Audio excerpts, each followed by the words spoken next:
Bonjour, alors aujourd'hui je vais faire une vidéo pour vous présenter en fait les différents menus et boutons des boîtiers réflexes Canon. Donc nous allons voir ensemble à quoi servent les différents boutons et menus sur votre boîtier.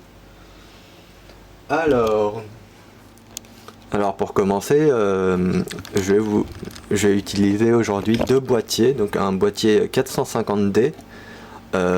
Donc c'est le boîtier de la gamme entrée de gamme de chez Canon.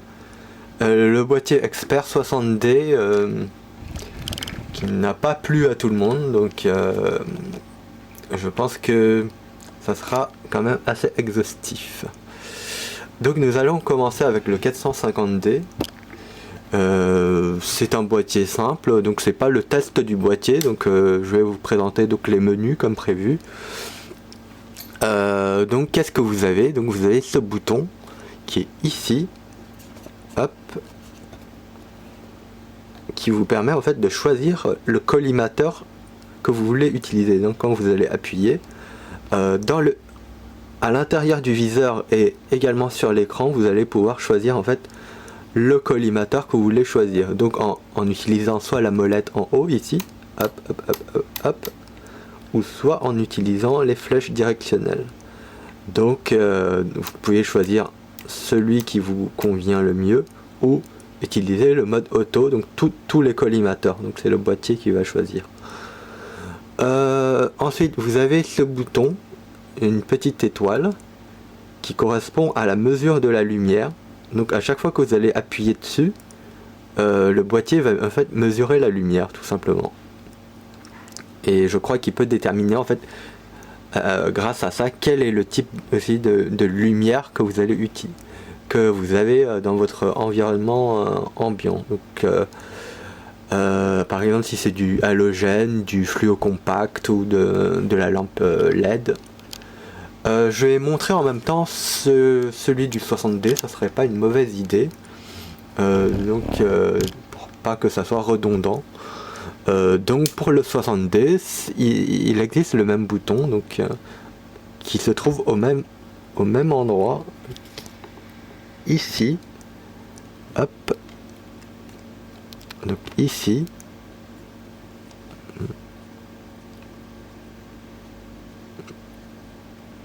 donc sélection des collimateurs, sauf que vous avez également la molette ici, qui est mieux que la version flèche directionnelle du 450D. Donc voilà.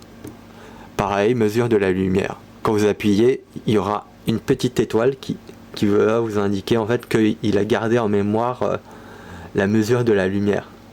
Et tant que celle-ci est activée, ça veut dire qu'il va garder la même mesure. Ensuite, vous avez le bouton VB, donc c'est White Balance, c'est-à-dire c'est dans ce menu que vous allez en fait choisir le type de lumière qui convient bien à votre scène. Par exemple, si vous êtes en lumière du jour, c'est-à-dire celle du soleil, ou si vous êtes en tube halogène, donc vous avez également sur le 60D en appuyant sur AWB qui est ici, donc il suffit d'appuyer sur le menu Q et d'aller ici, voilà, donc c'est exactement les mêmes menus. Donc voilà, c'est pour choisir en fait le type selon les types de lumière, il n'y aura pas le même le même rendu niveau couleur. Donc il y aura un autre cours qui sera dédié à ça. Ensuite, vous avez le menu bas, donc c'est les styles d'image. Ici, sur le 60D, vous avez également pareil. Style d'image, c'est ici, je crois. Ici, voilà. Voilà, c'est ça.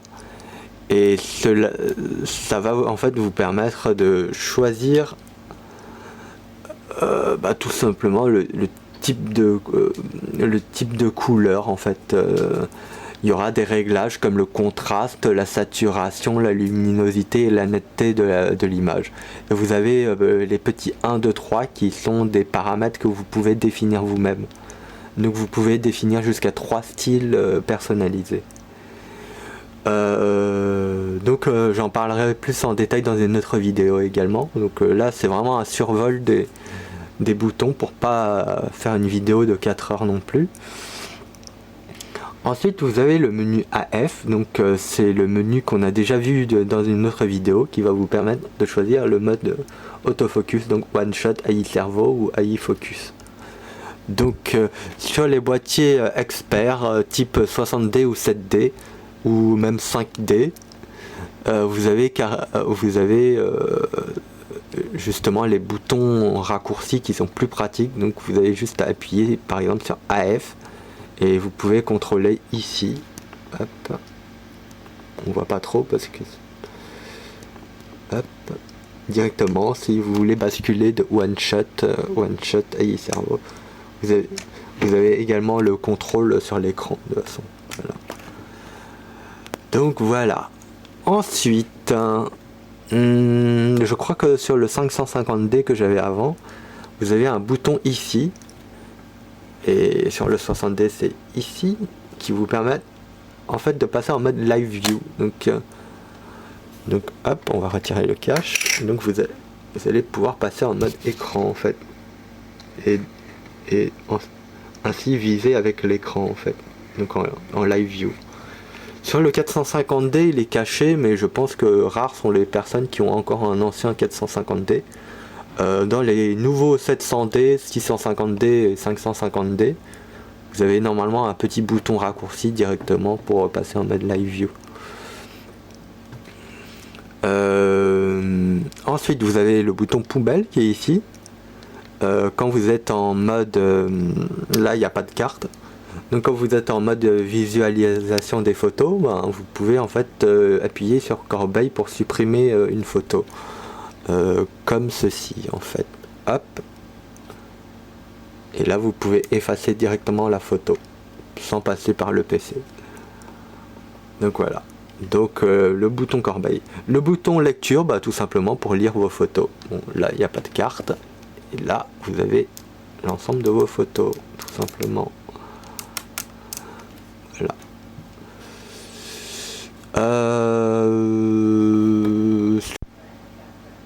Alors, sur le 60D, vous avez un petit bouton Unlock, ici, qui vous permet, en fait, de bloquer et de débloquer la petite molette. Donc, sur les boîtiers entrée de gamme, vous ne l'avez pas, vu que c'est pas une molette, c'est des flèches directionnelles. Ensuite, vous avez le bouton cadence moteur qui est ici, donc c'est droite, gauche plutôt, qui va vous permettre en fait de choisir en quelque sorte le mode de prise de vue. Donc si vous allez utiliser une télécommande, un intervallomètre, ou si vous voulez définir la vitesse de rafale. Donc vue par vue, ça veut dire que vous allez prendre il va prendre une photo à chaque fois que vous allez appuyer. Même si vous restez appuyé dessus, il va pas continuer en rafale. Ensuite vous avez le mode rafale, donc en continu, le mode télécommande et le mode retardateur de seconde. C'est-à-dire il va attendre 2 secondes avant de prendre la photo. Donc si vous voulez faire de l'autoportrait, ça peut être intéressant. Et là c'est retardateur rafale en quelque sorte. Vous pouvez définir le nombre de photos qui sera pris en rafale après le retardateur. Ici vous avez un menu pour le 60D, vous avez un bouton drive directement pour accéder à ce menu, donc pareil. Sauf que vous avez une différence, c'est juste que il y a de la haute vitesse ou de la basse vitesse pour définir la vitesse de rafale en fait. Après le reste c'est pareil. Alors donc vous avez le bouton display pour éteindre l'écran ou allumer l'écran tout simplement, pour pas consommer de l'énergie, surtout quand vous avez l'œil dans le viseur. Donc ça peut être utile pour économiser de la batterie. Donc ici, ici c'est pareil, sauf que c'est le bouton info, je crois, voilà, qui est ici. Voilà. Bon, je pense avoir fait pas mal de boutons déjà. Alors le bouton O, donc c'est la mesure de la lumière, c'est-à-dire il va utiliser soit un spot, soit une zone, soit après les 73 zones, je sais plus comment elles s'appellent. De toute façon, je ferai une vidéo plus détaillée sur la mesure de la lumière. C'est vraiment un chapitre important, on va dire. Je pense avoir fait le tour des boutons qui sont devant. Il reste le correcteur d'exposition. Donc ça vous permet en fait de corriger une photo qui est trop sombre, par exemple. Quand vous avez une photo en contre-jour, ça peut toujours être utile d'ajouter quelques IL. Donc un IL, en fait, c'est chaque unité. Donc par exemple, ici, on va dire qu'on va ajouter un IL à la photo. Et donc quand vous avez des photos trop sombres, justement, c'est très utile d'utiliser le correcteur d'exposition. Ou par exemple, quand vous voulez éviter des photos cramées, ou des photos qui sont des photos de neige, par exemple, où l'appareil va avoir tendance à sous-exposer la photo. À cause de l'excès de blanc qu'il y a sur la photo en fait. Vous avez une petite roulette ici qui est disponible sur tous les boîtiers de toute façon, qu'importe la gamme, ici, qui vous permet en fait de corriger la correction du viseur si vous portez des lunettes en fait. C'est très utile à savoir. Donc le dessus, je pense qu'on a tout fait. Sur le dessus, pour les entrées de gamme, il y a juste le bouton ISO qui va vous permettre de choisir la sensibilité du capteur. Donc quand vous appuyez dessus, hop, vous pouvez juste choisir la sensibilité. Voilà. Donc Auto ISO se trouve ici, pour ceux qui ne savent pas où il se trouve, et il peut se régler ici. Alors, j'arrive plus à le retrouver. Normalement, il est dedans.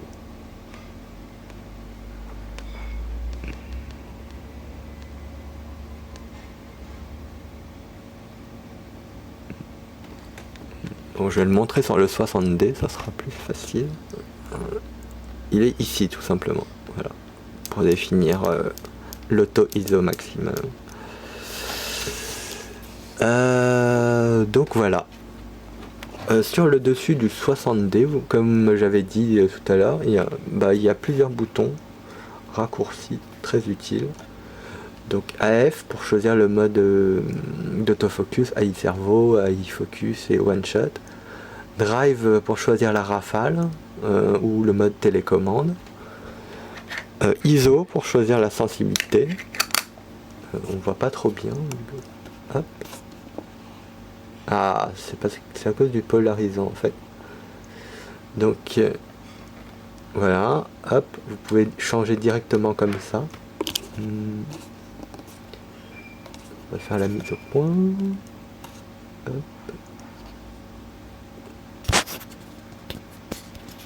Hop, voilà.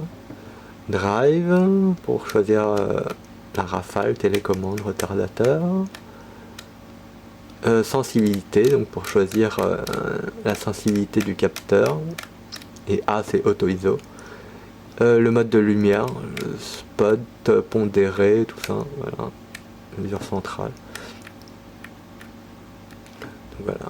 Et le petit avantage, c'est le petit bouton pour activer les feux de route du boîtier. Au cas où si vous êtes dans le noir et que vous avez besoin de voir vos paramètres. Donc c'est très pratique, voilà. Donc vous avez le résumé de tous les paramètres que vous pouvez trouver ici. Donc vous pouvez en fait rester, vous pouvez en fait laisser l'écran protégé comme ça si vous n'en avez pas besoin et utiliser en fait l'écran qui est ici.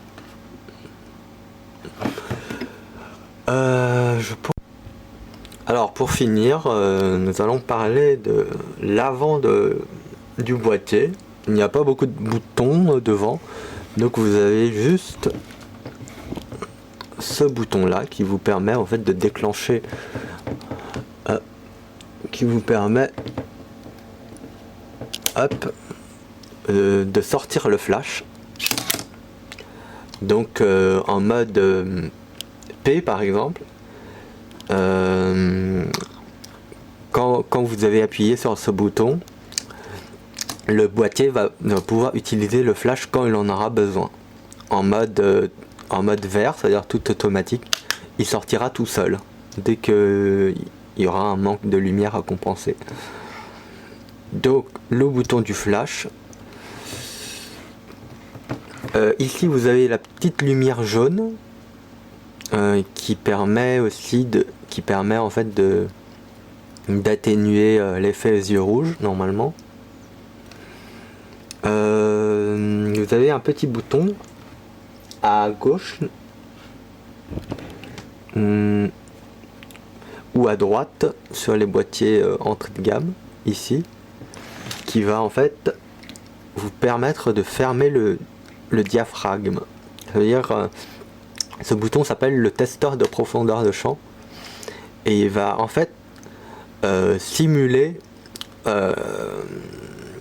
l'ouverture que vous avez choisie. Par exemple ici j'ai choisi f5.6 pour que l'effet soit bien visible dans la vidéo. Donc quand vous allez appuyer dessus, le diaphragme qui est à l'intérieur qu'on va voir ici normalement va se fermer à f5.6 et à l'intérieur du viseur vous allez voir en fait à peu près l'image qui va s'assombrir et vous allez pouvoir déterminer à peu près la profondeur de champ qu'il y aura, c'est-à-dire si l'image sera bien floue dans le fond ou correctement nette. Donc quand vous allez appuyer dessus, il s'est mis en veille, hop, voilà, là on voit bien que ça se ferme. Quand vous allez choisir une grande ouverture, par exemple f1.8, voilà, f1.8,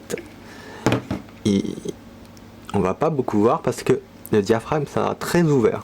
Donc là, hop, voilà, on voit pas trop. Et si on monte jusqu'à f16, je crois, cet objectif permet d'aller jusqu'à f22 quand même. Et ben, le diaphragme sera très fermé normalement. Voilà. Donc là, c'est vraiment une très petite ouverture.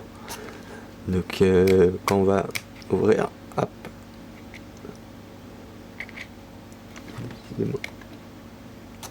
Hop, voilà. Donc là c'est F16.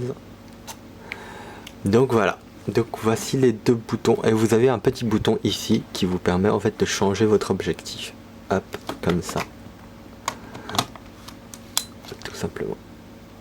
Donc voilà. Donc si vous avez des questions, n'hésitez pas à me les poser dans les commentaires. Et je vous retrouve bientôt dans une autre vidéo.